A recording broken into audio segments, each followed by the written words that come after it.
if it recorded that last stuff. Hopefully it did.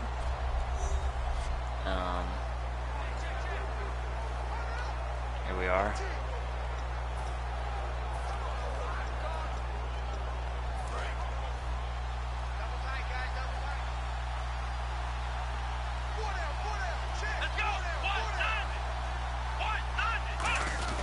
On second down, here's Crowell.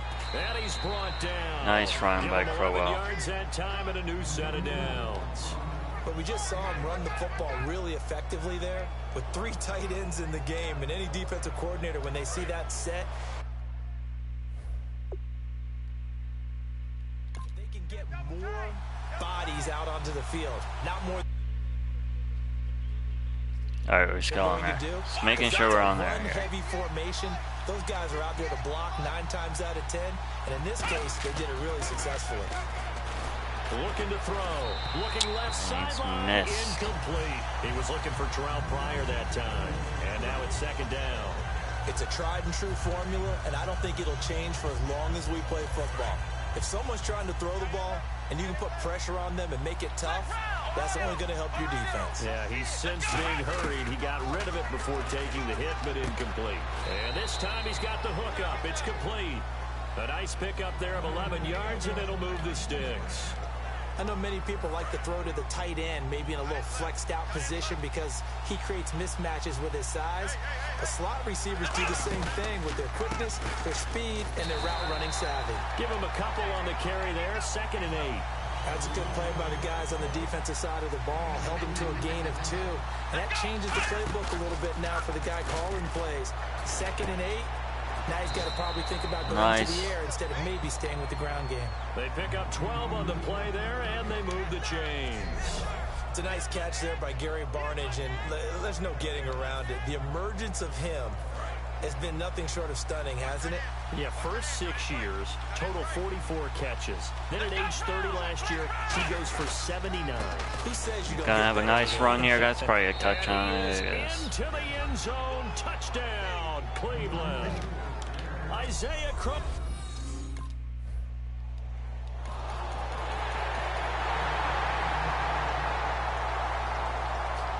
And quickly take the lead.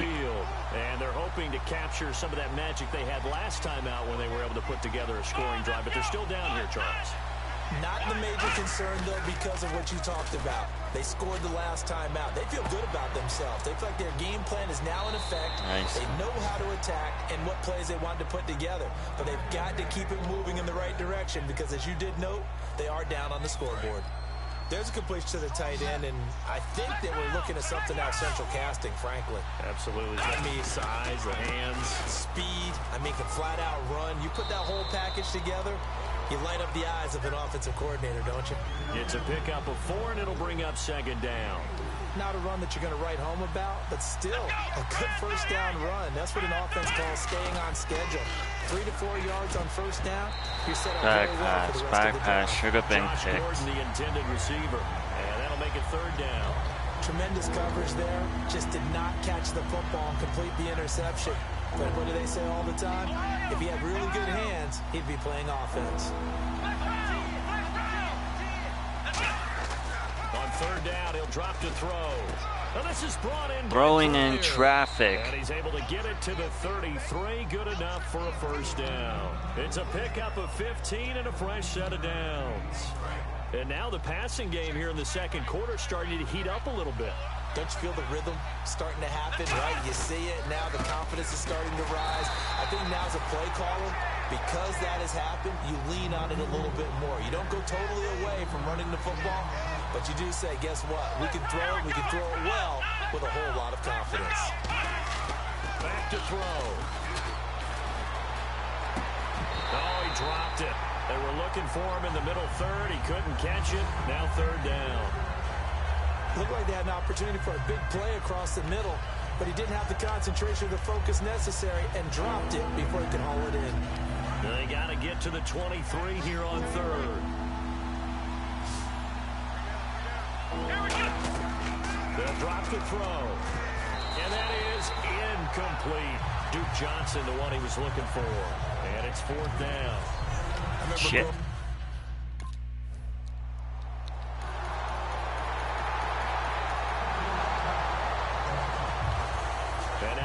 Cleveland geared up to take the field. And last time able to get 3.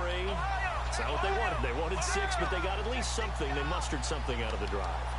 They'll take it. I like the way you described it. Not ideal, but they'll take it. Huge run by Crowell here. He could go all the way, Mike. Huge. They want that ball in the end zone. Yeah, they'll be going for 6.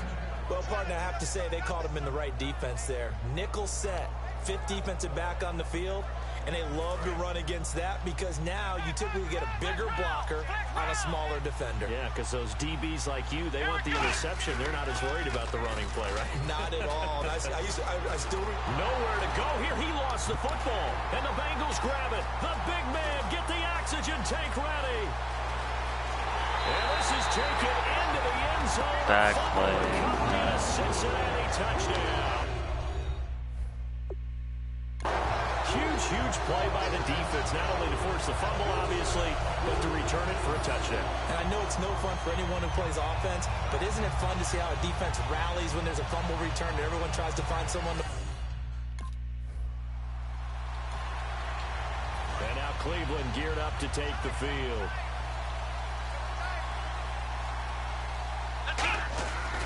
They begin with a run by Crowell.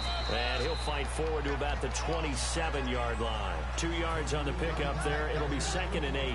Partner, you know I love to point out when teams break tendency and do something a little bit different from the norm. But when you run the ball in the first play of the drive, that's not a tendency breaker at all. That's just trying to establish yourself as you move forward. They'll wind up losing 3. And now it's 3rd down. There is no doubt that Geno Atkins is really strong and stout at the point of attack.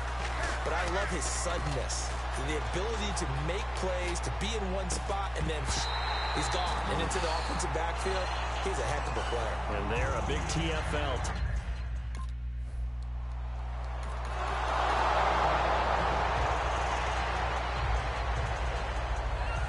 And now Cleveland geared up to take the field. And a tight game after punting last time. See if they can get something going on this drive. As they head to the field now, with the game this close, you've got to feel there's a sense of urgency for them going on offense. All right, we got to get some shit going here. Without letting panic creep in and affect their play. He couldn't quite hold it. Got hit. Ball pops out. Incomplete. After watching him drop that slant, I can hear my old coach's voice ringing in my ears right now.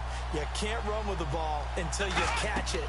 Trying to get those rack yards before he secured it. And he'll be hit as he releases it, and that'll fall incomplete. The good signal callers would never go back in the huddle and play the blame game because they need those guys to protect him.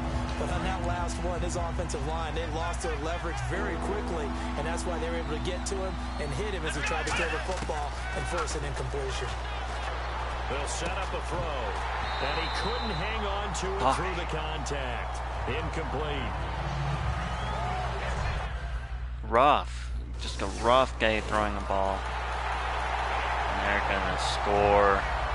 Here's the Browns offense now getting set to start off this 3rd quarter. They have the ball here for the inaugural drive of the 2nd half. Pretty big deficit, though. We'll see what adjustments were made in that locker room. And I never want to make something more important than it actually is, right? I don't want to create more hype than what is there. But this is I'm doing it, though. This is a really important drive. And we often talk about teams scripting plays to start a game. A lot of them script to start the 2nd half, too. And they're scripting something that they expect to get them into the end zone and back into this game. We'll see if that script is a good one for them. Looking to speed things up here, going with some tempo. Time to give a little credit here. That was an excellent read by the guys on the defensive side of the ball. Oh, you're crediting your defense. Damn it. On that one because they tried to fool him, right? Tried to trick him. Ran a screen, and they went...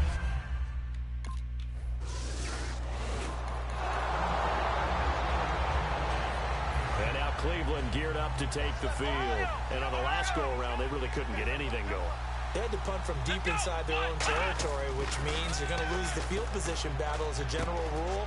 What they're looking for now is a little more consistency, move the ball at least a few times on offense, get a couple of first downs, and hopefully flip the field. Yeah, just something to build off of. That's what they're looking for here. Looking to jam the receivers. All right, come on, guys. Let's get back in this. They'll run it now out of the gun. And he will take this up to about the 8-yard line. And he got half of what he needed there, 2 yards. And it'll bring up a 3rd and 2 more. And they're going to hurry back to the line now. They'll look to throw. Escaping the pressure right. He may try and run for this. 7 yards there, good enough to move the sticks.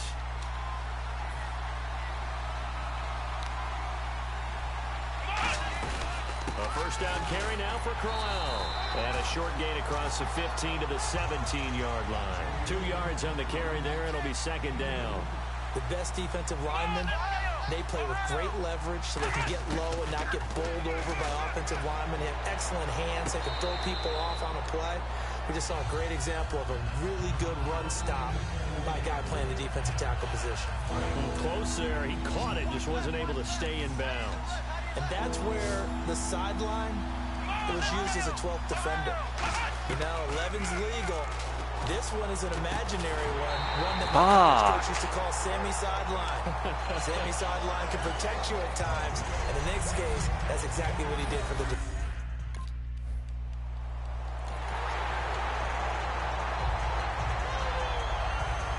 And now the Browns coming out on the field. And with this deficit, you can't have too many more drives like the last drive where you had to punt it away. You know what I would tell my offense right here? The punter doesn't exist, guys. He doesn't even exist. He's not a team anymore. I just cut it. All right? So you've got to go out and create some offense for us. We're trying here. We're trying so fucking Does hard. that guy get on the field on this drive? Poor punter. Yeah, it wasn't his fault. But hey, listen, there's got to be casualties at times. We're trying to win a game. And this one is incomplete. We know it's not an easy job to go out and catch passes when people are trying to tackle you and knock the ball away. But the bottom line is, that's corners all seems to work. If I can hit this at the right time, yeah, this will work. Out of the gun now on 3rd down. And he comes back with one complete. And he's going to have the first down at about the 38. And on the outside, they're playing press coverage. And now they're in the hurry-up. They'll look to throw now on 1st down. Forced out to his left. Throwing over the middle, but it's incomplete. There's no doubt that Adam Jones had a checkered career, but he's playing his best football after the age of 30. That pass breakup there, another indicator. So the incomplete pass brings up 2nd down. They come out here in the eye.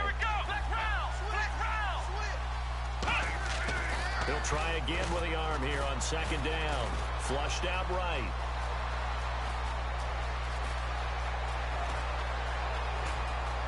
And all the way in. Nice. That's what we needed. Cleveland.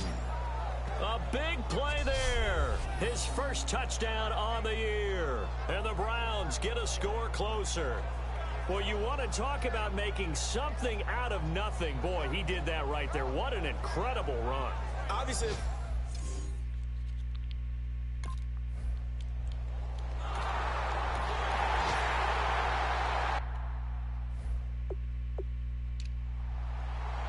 And now Cleveland geared up to take the field. And now last drive so successful with the ground game, ending in a touchdown. Do you stick with that formula?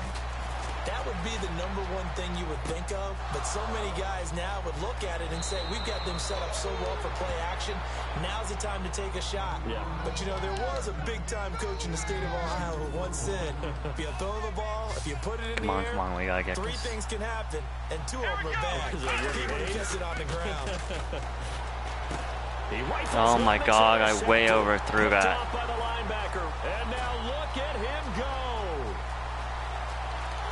And he will bring it back. It's a 6 for a Bengals TD. Damn it.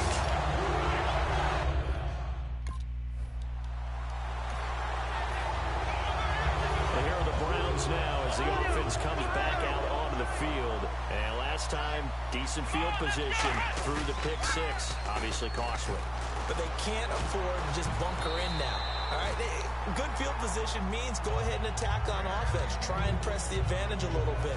They just have to be better with the football on this possession. So that didn't bother you too much last time? No, because it's exactly what you're supposed to do. You can't have good field position, not try to take advantage of it.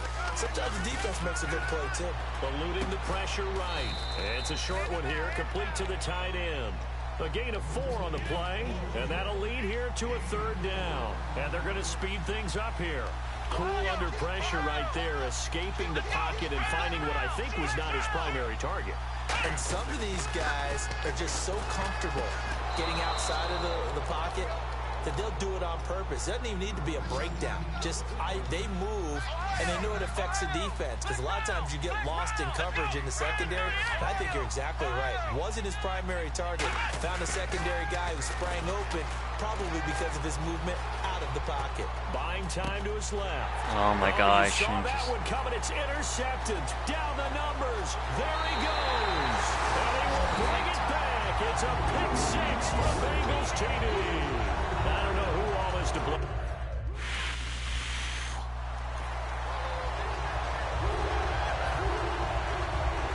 And the Browns getting set to go.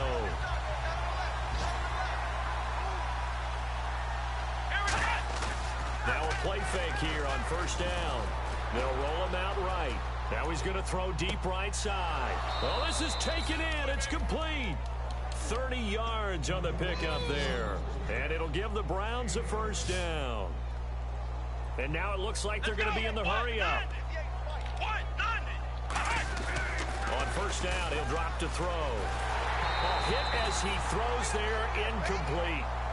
When defenses get to the quarterback that quickly, a lot of times it's called a jailbreak.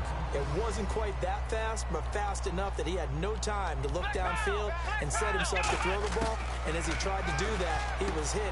What the fuck? Picked off by the linebacker, Ray Malaluga. And they will set Damn it. shop at their own 4.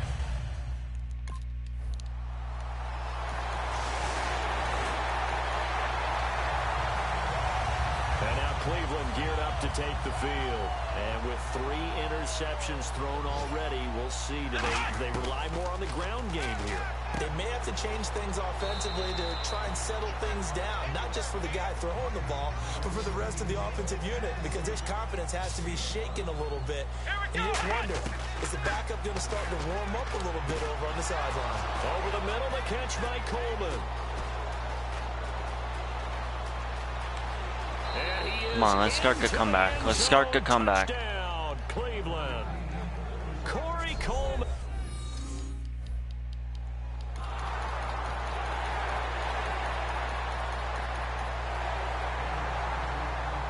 And now Cleveland geared up to take the field. Last time they were out, they scored. Still trailing here, though, so some work to do. But it's okay in terms of mindset. Because they scored the last time, they're not quite as worried about being down on the scoreboard, because now their confidence is a little bit higher. They feel like they've got something going, and they feel like they can attack again and put more points on the board. Are you scoreboard watching if you're the offense, or are you just focused on this drive? We wouldn't be telling the truth if we said that they didn't scoreboard watch. Everyone does it to some extent. But you've got to set it aside right now and just focus on this series. That'll take care of the scoreboard if they punch it into the end zone. 10 yards to go on 3rd. Looks like the defense in press coverage here. And a nickel look here for the Bengals as they try to defend this on 3rd. They'll look to throw. Flush to his right. He can run for it, and he will. And he's able to get out to the 32, brought down there. A critical one here if they're going to have any shot at this thing. So they'll go for it on 4th down. Got to try it here. He's back to throw. Coleman has it here right side. It's probably somebody holding anyway, because I'm fucking there.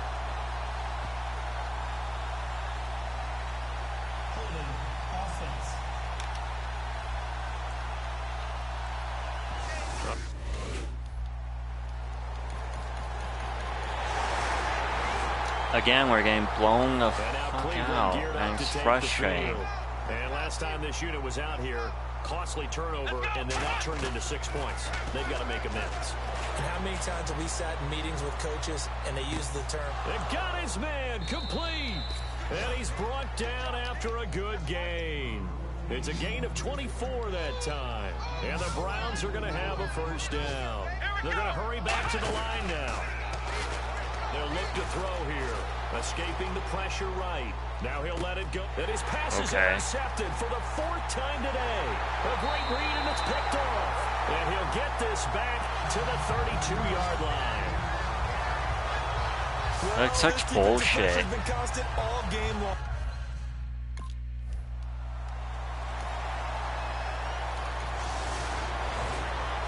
That's frustrating. It's one thing to win, it's another.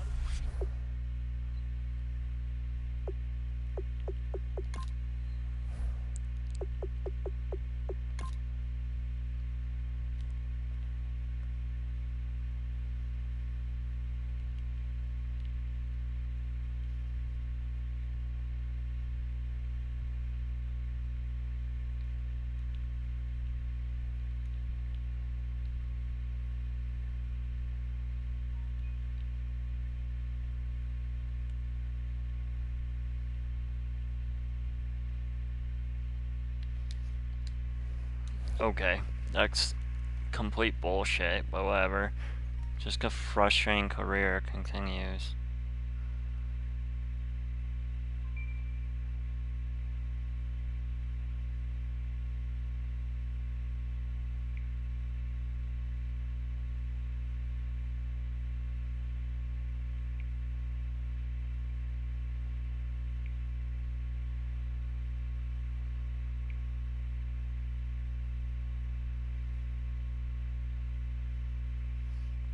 What a frustrating game and career. But I gotta say, that run was nice. I don't even know where it is.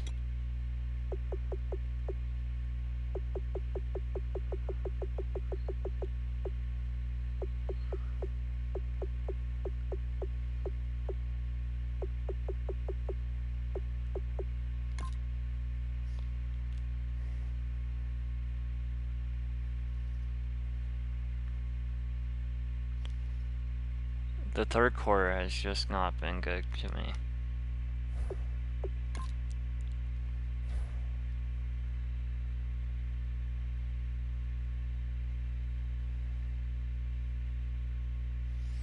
Just a frustrating fucking playing on all men in third quarter. Apparently, you throw a lot of pick sixes. You gotta be careful of every throw. So that's where all my turnovers have been, really. And we lost by the same score as last game.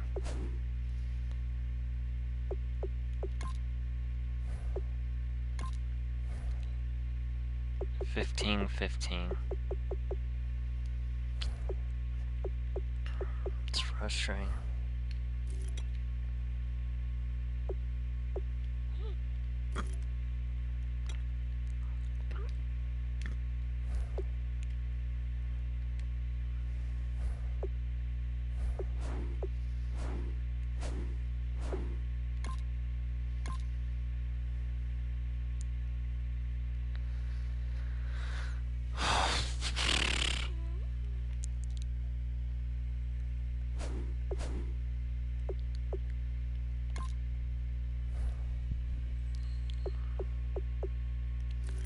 Cowboys are the only undefeated team left. And Steelers are 4-3. We're still very much alive, but losing the Bengals kills us a little bit.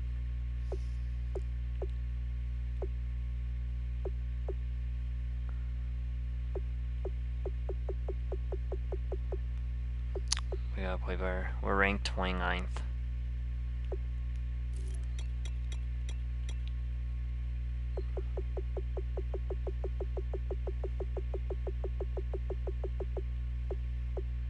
We're all the way down here. Luckily, we're playing the Jacks, so we can bounce back. We just gotta play better, and I have confidence we will.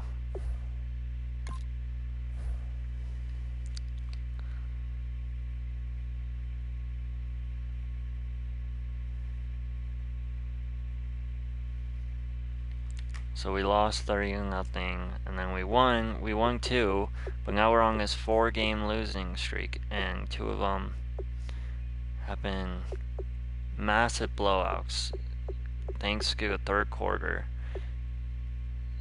And it doesn't get easier. We play the Jacks, then we play the only undefeated team and the Cowboys. Then hopefully we can sweep the Ravens. These games are gonna be huge. These two games. If we can manage to beat good Jacks, we could be 3-5, and somehow keep our season alive, keep hope alive.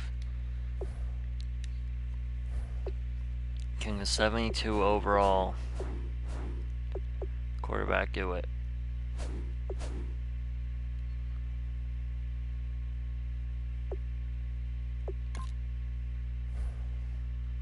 How are the teams that we could beat? We know the